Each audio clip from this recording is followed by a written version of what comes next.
datos de la encuesta continua de hogares. ¿Bien? Cualquier persona que maneje un paquete estadístico lo puede hacer, incluso con Excel. Básicamente la línea azul arriba, que va así como con picos, es el empleo en toda la cadena forestal. Esto implica desde el vivero, los viveros que tienen acá cerca, hasta la producción de la celulosa y también de la madera, digamos, de la aserradera. Si vemos la línea azul, se va moviendo y en el medio, aquí, esta línea gris, es la línea de tendencia central, es decir, la tendencia de este proceso. ¿Cuál es la línea de tendencia central? La tendencia es a disminuir claramente entre 2006 y 2019, que tenemos buenos datos. Después en 2020 y 2021 los datos son muy malos por la pandemia. Ahora en 2022 vamos a tener datos nuevos mejores. Esto va más o menos de 23.000 trabajadores que había en 2006 en toda la cadena forestal a unos 20.000 trabajadores, 20.000 y poco en 2019. Esto quiere decir, en estos 13 años que hay de 2006 a 2019, el empleo en la cadena forestal no solo no creció los 8.000 puestos que dijo Botnia, ni los 6.000 que dijo Monte del Plata, ni los 8.000 que volvió a decir UPM2, sino que disminuyó. ¿Bien?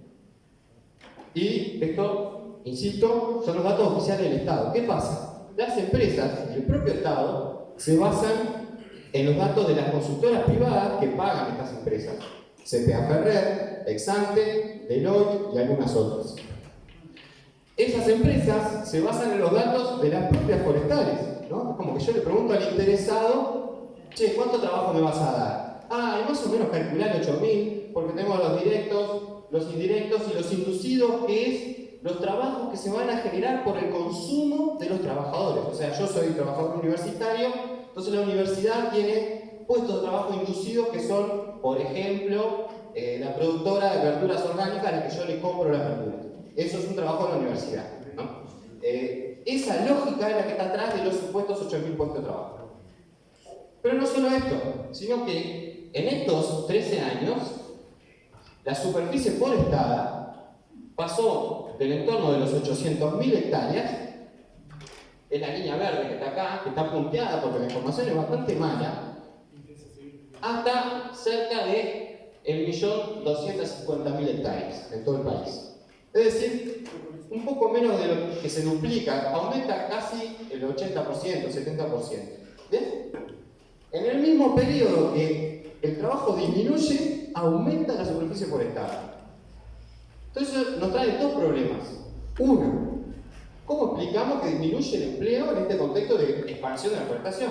Bueno, se explica bastante sencillo.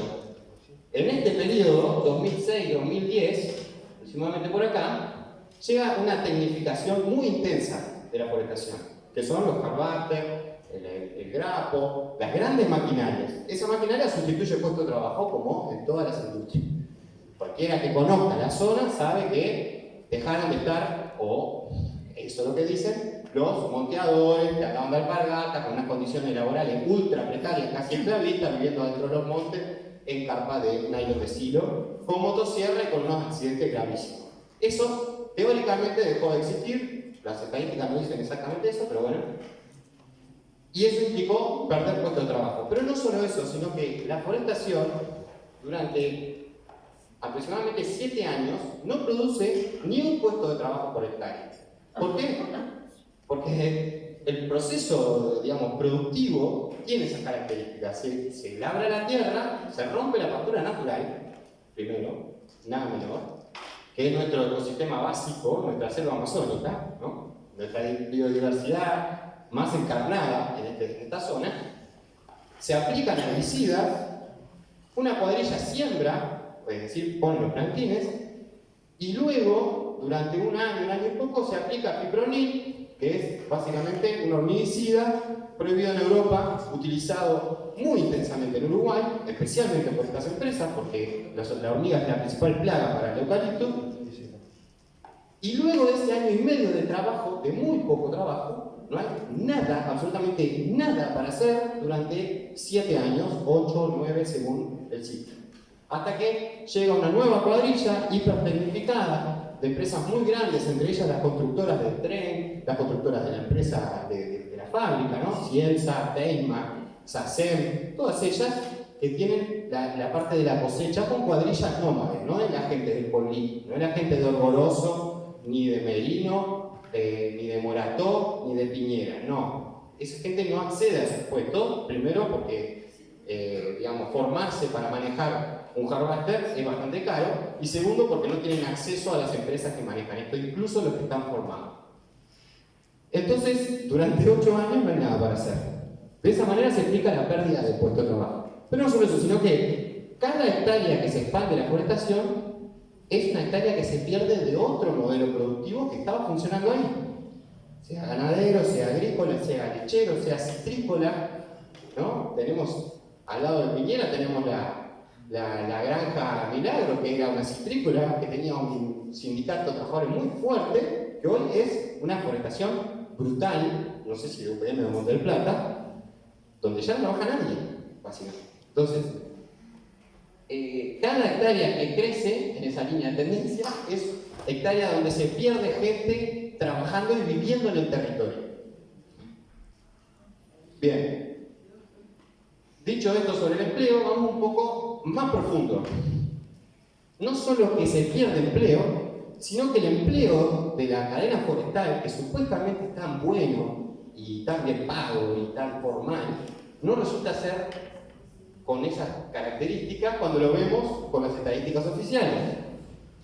Encuesta continua hogares 2019, anuario del NEGAP, dato oficial, digamos, ni siquiera lo saqué yo en mi computadora. 38% de toda la cadena forestal, es decir, 7.500 personas trabajan en negro. ¿Bien? 38%. Si miramos solo la fase silvícola, o sea, la forestación, y dejamos por fuera las industrias, esto sube al 44%. ¿Cómo es posible si UPM y Monte del Plata tienen certificaciones internacionales y tienen espectaculares videos sobre las condiciones hermosas de trabajo y todos conocemos a alguien que trabaja ahí? Bueno, básicamente porque el grueso de su trabajo forestal es tercerizado. Y las tercerizadas sí tienen gente en negro. Entonces, 44%, en la industria química solo el 5%, sí, claramente quienes trabajan en la fábrica no están en negro, por suerte. Y en 2007 esto era bastante peor, era 47%, o sea, disminuyó el 9%. Es decir, mejoró en este tiempo. Sin embargo, el dato sigue siendo mucho peor, 38% en la cadena forestal versus 27% en la ganadería y 27% en la agricultura. Entonces, gran parte de este discurso fue aceptado por el progresismo en Uruguay, diciendo que la forestación iba a modernizar el campo, ¿no? La ruralidad, que iba a mejorar las condiciones de los peones esclavizados por los oligarcas rurales. Bueno, señores, discúlpenme, pero en la agricultura y ganadería, sí, la informalidad es muy alta, 27%, 1 cada 4 está en negro. Pero en la forestación es más alta. Entonces, ¿cómo me lo explican esto?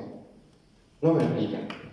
Peor, vamos a otro dato. Proyecto de varones acordado entre varones para varones. ¿Por qué? ¿Cuántas mujeres trabajan según la encuesta continua hogares?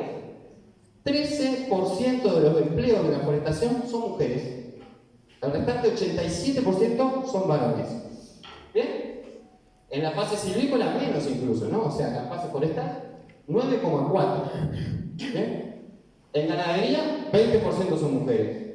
En agricultura 19,6% son mujeres. O sea que es el sector de estos tres que tiene más informalidad y que es más masculinizado. ¿Bien? No solo no tenemos empleo, sino que además es más informal y además es más injusto para las mujeres. Obviamente, tienen hermosas propagandas donde aparecen mujeres trabajando. Sí, tienen hermosas propagandas. Pensando en esto del empleo que se pierde, es un dato que todavía no lo tengo afinado, porque estoy trabajando para mi tesis, pero en la encuesta continua hogares entre 2006 y 2019, en ganadería, se perdieron 7.000 puestos de trabajo. En todos los restantes rubros productivos rurales no se perdieron puestos de trabajo, excepto en forestación y en ganadería.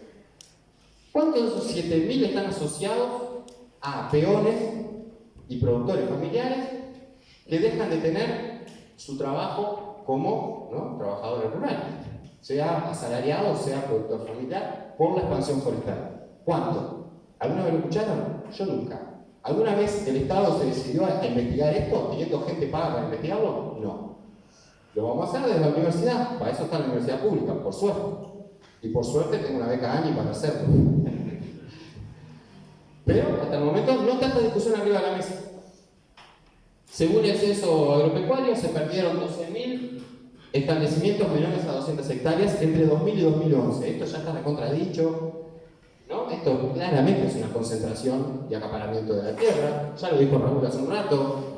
UPM es el principal latifundista del país, Montes del Plata es el segundo. Pero bueno, empecemos a discutir la expulsión de los otros rubros. No solo pensemos en qué está pasando con los contratos secretos, que es terrible, sino qué está pasando con la vida en la ruralidad, que en definitiva es la que sostiene y cuida los ecosistemas, la que sostiene el grueso de la economía del país, aunque sean menos del 5% de la población. O incluso ahora con el nuevo censo no quieren saber cuánto es. Pero además esto, contrastémoslo con otra cosa. Se habla siempre del PBI. ¡Qué hermoso el avance del PBI! 2,5 el PBI.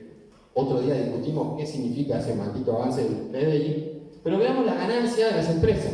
Por suerte tenemos acceso a los balances públicos de las empresas a través de la Auditoría Interna de la Nación. Sale 350 pesos y se hace la compra web y se lo descargan.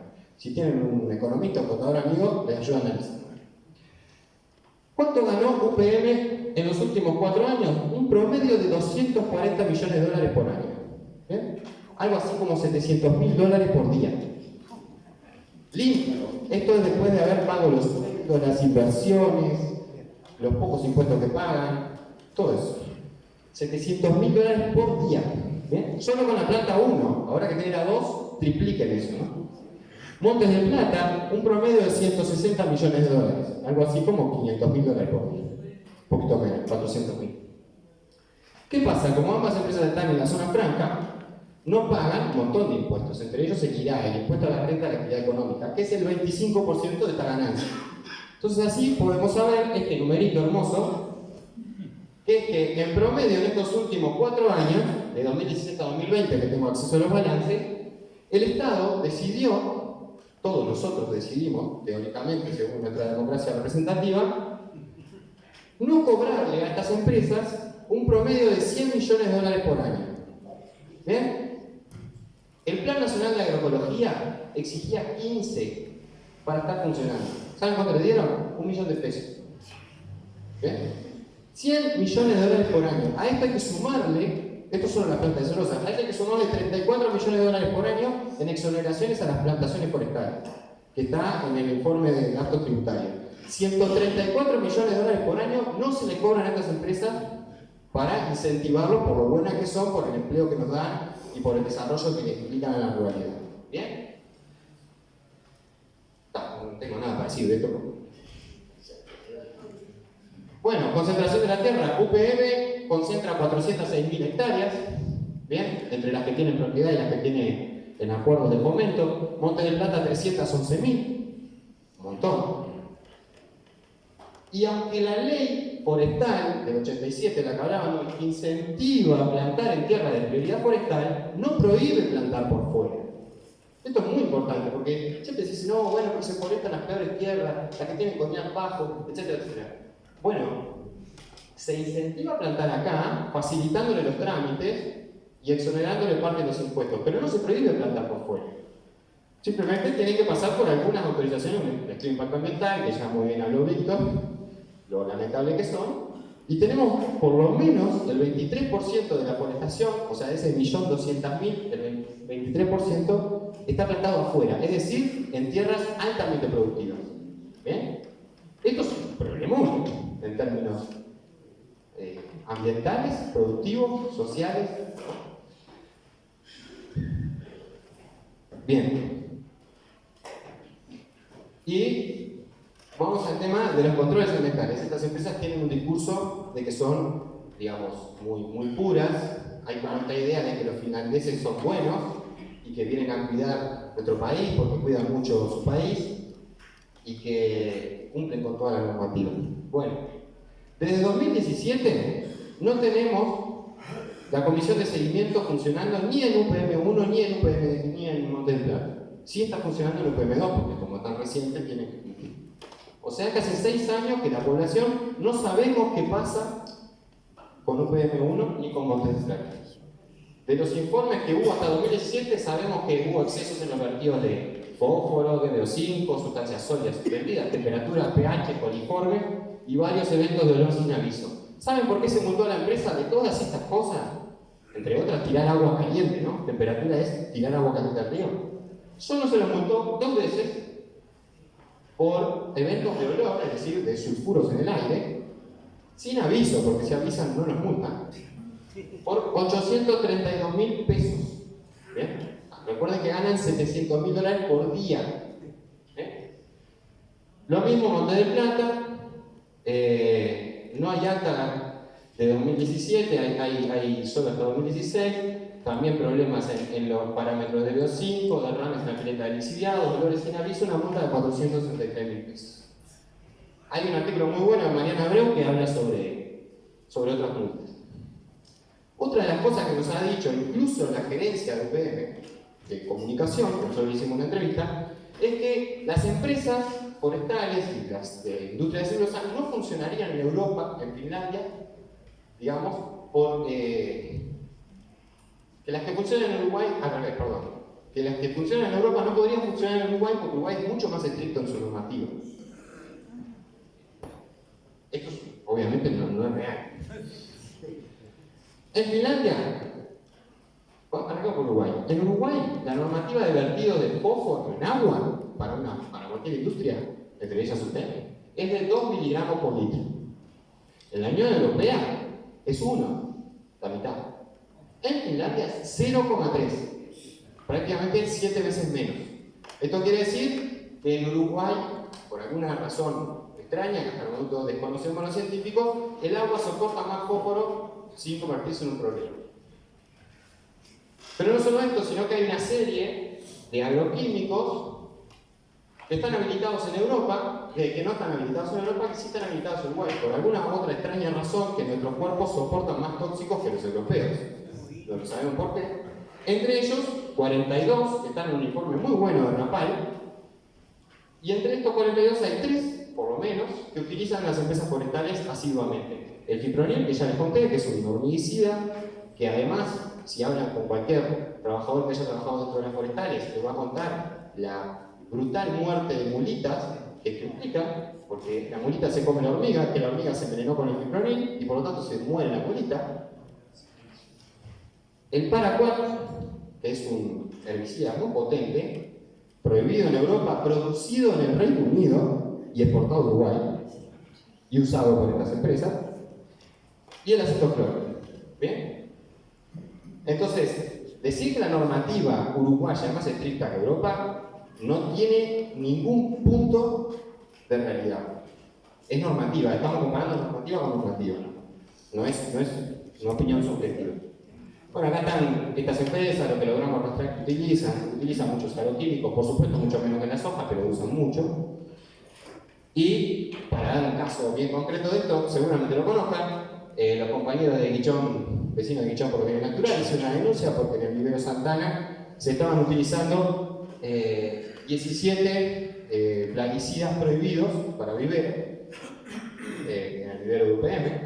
Es decir, la empresa sabía que estaba usando agroquímicos prohibidos y así todos los usaba. Hubo un evento bastante complicado de muerte de fauna en el arroyo y de aparición de unos líquidos rojos. Una denuncia, el ministerio va a hacer una inspección y se dan cuenta que están usando agroquímicos prohibidos. Los van a multar, pero en el medio, la Sociedad de Productores Forestales, que es la gremial de las forestales, hace un lobby brutal. En 2 semanas logran revertir la normativa y de los 17, 14 pasan a estar permitidos. Entonces, no solo nuestra normativa es más flexible que en Europa y en Finlandia, sino que cuando es mínimamente perjudicial para los intereses de la empresa, el lobby de la empresa es tan brutal que logra revertir la normativa en 2 semanas. 2 semanas. ¿Bien? Nunca se lo multó por eso, además. Los impactos en la salud, no sé si recordarán, pero cuando se estaba hablando de UPM2, el doctor Tabaré Vázquez dijo que no habían nacido niños con 2 cabezas, ¿se acuerdan de eso? Bueno, además de un doctor y decir esto bastante grave para su profesión, él aseguraba que las plantas leñosas no producen ningún daño a la salud de las personas. Bueno, hasta el momento, 2023, hoy, no hay ni una sola investigación sobre los posibles impactos a la salud de personas por las plantas de celulosa. La única que se intentó hacer en 2011, que comparaba el posible daño respiratorio en niños entre Fraiventos y una ciudad de Rocha, en parte pago por la propia UPM, quedó encajonada entre el Ministerio de Salud Pública y esta casa, UDELAR, no necesariamente la casa de Paysandú. Esa investigación nunca apareció en los resultados. La pedimos, hicimos pedido de acceso a información, nos lo negaron, etcétera, etcétera. Entonces, ¿es posible afirmar que no produce daño a la salud? No, no es posible. No. Ni que sí ni que no. Hasta el momento no hay investigación en Uruguay. En el mundo sí hay investigación y plantea que los furanos son bastante complicados para hacer parte de los efluentes de estas plantas. Para cerrar, ya estoy ahí de tiempo, ¿no? Bien.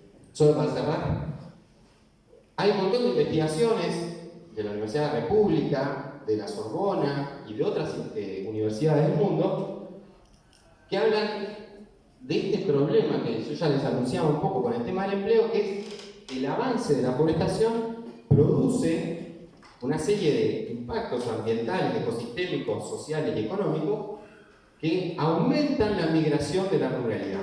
Es decir, si bien este proceso de migración rural-urbana ya estaba sucediendo y las condiciones de vida por la ganadería intensiva no eran del todo buenas, la forestación profundiza ese problema.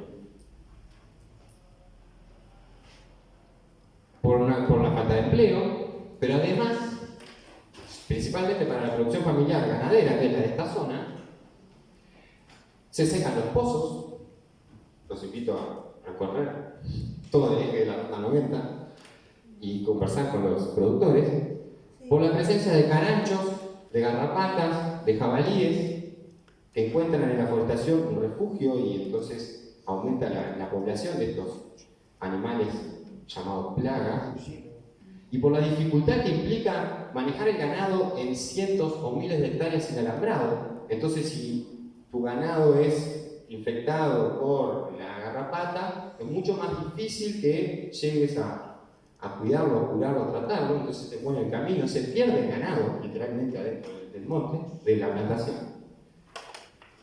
La desintegración del tejido social del cuidado, es decir, dejo de conocer a mi vecino, no los veo más, tengo una muralla de árboles, no veo su movimiento, no puedo generar lazo de cuidado mutuo. Esto implica la pérdida de oficios, entre ellos los esquiladores, que están con serios problemas para sobrevivir en nuestro país, no solo por el precio de la lana, que sí es un problema al día de hoy, sino además por una retracción de las estancias ganaderas, entre ellas muchas con ovejas. Y esta es la principal, la suba de los costos de la renta. Es decir, yo soy productor familiar, tengo, yo qué sé, 100 hectáreas, tengo 100 vacas.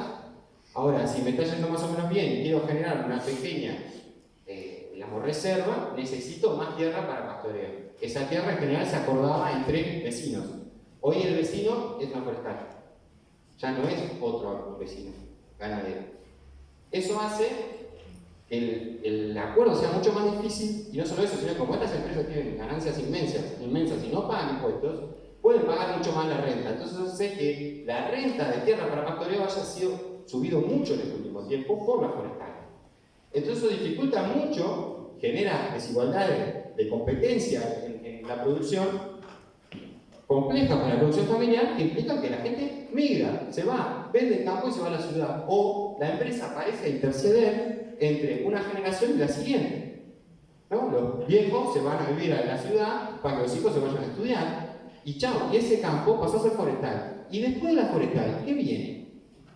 ¿Escucharon algún campo, un solo campo en el país que tenga más de 2 ciclos forestales, o sea, más de 20 años de forestación, que ahora sea otra cosa? Si alguien lo conoce, por favor, quiero ir a ver qué hay. Ni las empresas, ni el gobierno, ni los técnicos están hablando de eso. ¿Qué va a pasar después de 20, 30, 40 años de esto? ¿No? Ecosistémicamente, ¿qué va a pasar? Productivamente, ¿qué va a pasar? Socialmente, ¿qué va a pasar? Y después la fractura ecosistémica, ¿no? Esto, el brote de rabia que hubo en Tacuarembó está vinculado a las macizos forestales. La erosión y la acidificación del suelo, la simplificación destructiva del monocultivo forestal, o sea, la desaparición de la biodiversidad. No lo digo yo, lo dice la Facultad de Ciencias, lo dice la Facultad de Agronomía, ¿no? Sobre investigación. Está. Para cerrar, yo esto lo entiendo como una imposición de un modo de vida. ¿Bien? Una imposición de estas empresas, de este modelo productivo, nos viene a imponer un modo de vida. ¿Cuál es el modo de vida que viene a imponer? Un varón, ¿no? Acuérdense que el 90% son varones, nómades, porque trabajan en cuadrillas que son nómades, es decir, no se puede estabilizar en un lugar, asalariado, no es productor, no es cooperativista, no es colono, es un trabajador dependiente de estas multinacionales. Esto implica deshabitar el territorio, dejar de vivir en la ruralidad, dejar de cuidar la ruralidad, dejar de cuidar el arroyo, de ver qué está pasando con la fauna autóctona, ¿no? ¿Qué está pasando con la flora? ¿Qué pasa con el río? Si tiene más agua, menos agua, si tiene floraciones en bacterias. Ya no hay gente que esté mirando eso. O cada vez hay menos gente que esté mirando eso. Porque no hay gente viviendo en los territorios. Porque se cierra la escuela rural, porque queda todo lleno de taperas. Entonces, disculpen el mal trago, pero es una roca de desconocimiento, de desafectar a la gente y explotar o depredar el territorio y los puertos. Entonces, no vine a dar buenas noticias, disculpen, este es mi trabajo. Les agradezco mucho, pero además creo que estamos ante una situación muy compleja y que requiere que urgentemente nos pongamos a pensar muy seriamente, poner un freno absoluto a este modelo. No es llevemos al 10% como se quiso hacer en una ley que después el presidente vetó. Ni siquiera es busquemos desarrollo sostenible. No existe el desarrollo sostenible con este modelo de monocultivo. No puede haber una hectárea más forestal. Ni una más. Porque ya lo vemos, no genera empleo, no genera desarrollo para el país, daña el ecosistema y además podríamos hablar de los miles de millones de litros de agua que implica todo esto, ¿no? Que los montevideanos hoy lo estamos sufriendo como agua con sal, con cloruro, con trianometano, que nos intoxica. Entonces, ¿qué sentido tiene esto? ¿No? ¿Cuál es la viabilidad que tiene esto a largo plazo? Es un cortoplacismo necio, muy necio. ¿Para qué? Para que nosotros estemos viviendo acá en la ciudad, enroscados en la dinámica de consumo, y la gente que vive en la ruralidad y que quiere permanecer en la ruralidad no pueda, porque se le secó el pozo, porque lo atacan las plagas, porque se quedó sin vecino que le hagan la gauchada con la esquila. ¿Cuál es el sentido de esto? ¿Producir papel de un solo uso para papel higiénico chino? ¿O para papel de embalaje o cartón para Amazon, para que mueva mercadería por el mundo? Porque no es papel para un libro lo que se produce en Uruguay. Es celulosa de fibra corta para papel tisú. Es el papel de baja calidad, de un solo uso. Se usa una vez y se tira, se degrada y el CO2 vuelve a la atmósfera. Entonces, todo este discursete de que esto captura carbono no tiene ningún sentido si miramos el ciclo largo del producto. Entonces, ¿para qué esto? Yo no le encuentro respuesta, la verdad. ¿Que hay posibles alternativas? Por supuesto que la hay. Repartamos la tierra, mejoremos el Instituto Nacional de Colonización, fortalezcamos el proceso de transición agroecológica, ¿no? ¿Por qué no escuchamos un poco la red de semillas que está diciendo la vuelta al campo de los jóvenes? ¿No? Con procesos agroecológicos, soberanía alimentaria. Tan delirante es pensar en comer comida que no tenga tóxicos, que no tenga agroquímicos. ¿No? Ni hablemos de los contratos secretos, de la dificultad para acceder a la información, que terminamos haciendo juicio al Ministerio del Ambiente para conseguir la información sobre el agua de Google. Por favor. Entonces, no es una cuestión simplemente de pasa por arriba la Constitución, que sí, por supuesto que pasa por arriba la Constitución. Es una realidad concreta que estamos llegando a un límite ecológico que una vez que rompamos la barrera, que ya la estamos rompiendo, no tiene vuelta atrás. ¿Qué viene después de la forestación? ¿Qué crece después de la forestación? O ya dimos por muertos 1.300.000 hectáreas y lo que vamos a hacer ahí es minería. Porque capaz que, bueno, después tienen mi con minería. Con fracking o hidrógeno verde, vamos a sacar el agua de los acuíferos. ¿Qué viene después? ¿Cuál es la idea a largo plazo? Hay idea a largo plazo, ¿no? Entonces yo creo que como sociedad o nos organizamos con esto, o el proceso es muy lento, muy sutil y silencioso, pero nos está dejando afuera del mundo, encerrados en ciudades, rodeadas de cordones de pobreza, de ruralidad que migra para las ciudades, sacando los ojos de nosotros. Es un delirio, realmente es un delirio. Sin embargo, la propaganda es muy fuerte, entonces fíjense todas las vueltas que tuve que dar para llegar a algunas informaciones, ¿no? Y soy un simple sociólogo grado 1 de la facultad, nada, ¿no? Entonces, es urgente que nos pongamos a discutir de esto, no solo discutir que nos movamos juntando firmas, que nos movamos de mil formas más, en la calle, presionando a los políticos, poniéndole freno a estas empresas, denunciando. Hay mucho miedo. Hablemos de los enfermos del vivero, hablemos de los que están con tendinitis, de los que están con cáncer, de los que están con problemas respiratorios, con asma, después de algunos años de trabajar en el vivero. Hablemos de eso, de los agroquímicos que utilizan. Entonces, nada, disculpen el mal trago. Vengo unos días bastante movilizado entrevistando productores y realmente me resulta angustiante lo que está pasando, pero creo que somos la generación que le tiene que poner un freno. Si no, no hay generación después. Y no es de catastrofismo para que nos quedemos congelados. Al contrario, es darnos cuenta que es una decisión política. Que esto esté pasando en nuestro territorio es una decisión política, netamente política, no política partidaria solo, política como gestión de la vida. Nada más.